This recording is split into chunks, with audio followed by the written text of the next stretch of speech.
Hello and welcome. This is Michelle with Paper Stamp Ink. Thanks for stopping by.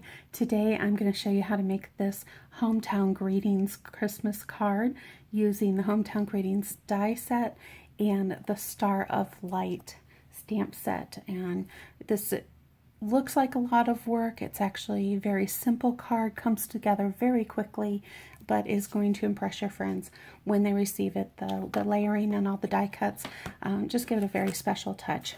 So let's go ahead and grab our paper, stamp, and ink. Now this piece of paper I have behind here is just because we've got a lot of white going on, so I wanted to give our eyes a little something to offset that, but we're not going to actually use it. All we're using is white today. So I've got my piece of Whisper White Thick cut at 5.5 by 8.5 and scored at 4 1/4 to make my top fold opening card. And then I am going to use 2 pieces of Whisper White cardstock, and these panels are cut to 4 1/4 by 5.5, so the same size as our actual card. And then for the stamp set, we're going to use Star of Light stamp set, and I'm actually only using this star image from there. Now these look like they're not that big of images, but it's because there's actually 2 sets in here, so to get all those pictures on the front, they had to shrink them down. So the stamps are much larger than they appear in there. For example, here's this star image compared to the picture on front. And so they're nice size images. You get 21 separate images in this set, and there is a coordinating die set that goes with it as well that cuts out those star images. We're not going to use that today because we're using the Hometown Edgelits die, so I am just going to use these 2 from that set today, but there is one more housing set, one small one, a tag topper, which is very handy to have, and this die that cuts out little stars. Those are all included in that set. It's one that I think you can get a lot of use out of. And then for stamp or ink, I am using the Balmy Blue. Now you could use other colors.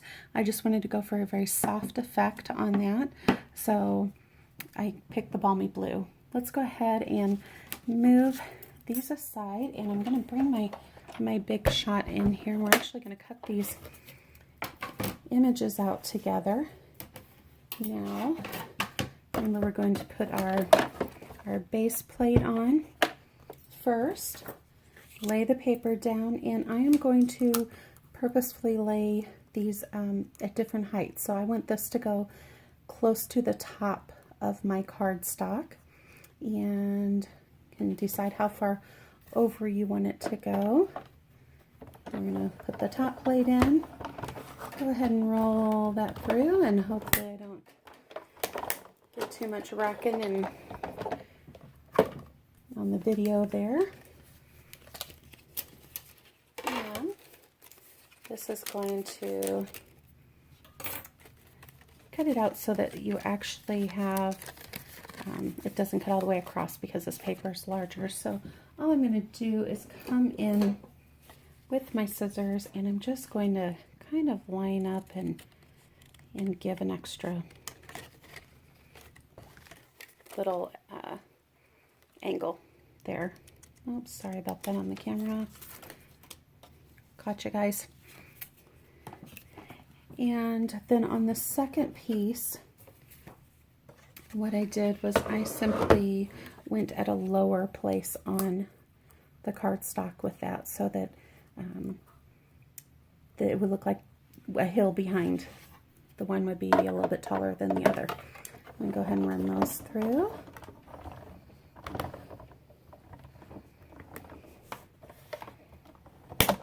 And there we go.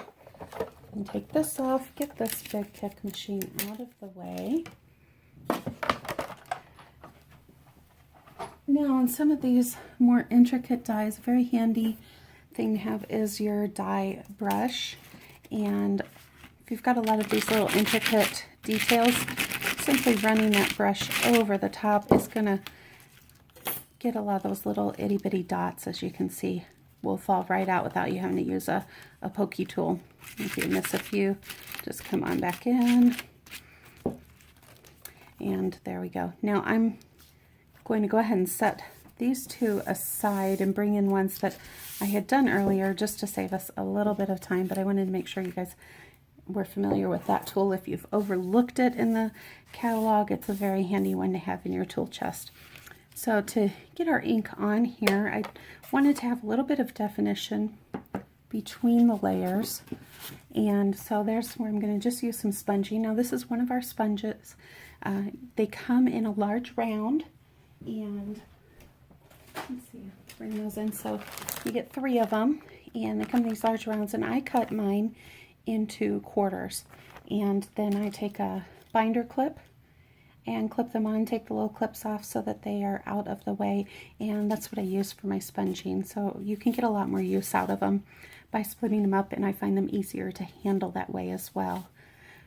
So we're going to bring our balmy blue in here, and when you're sponging, you're going to tap your ink up on there, and then you're always going to want to take a little bit off and then just come lightly in from the edges. Remember to keep your circles going so that you don't get harsh lines. It's always easier to go back in and add more ink than it is to take it away.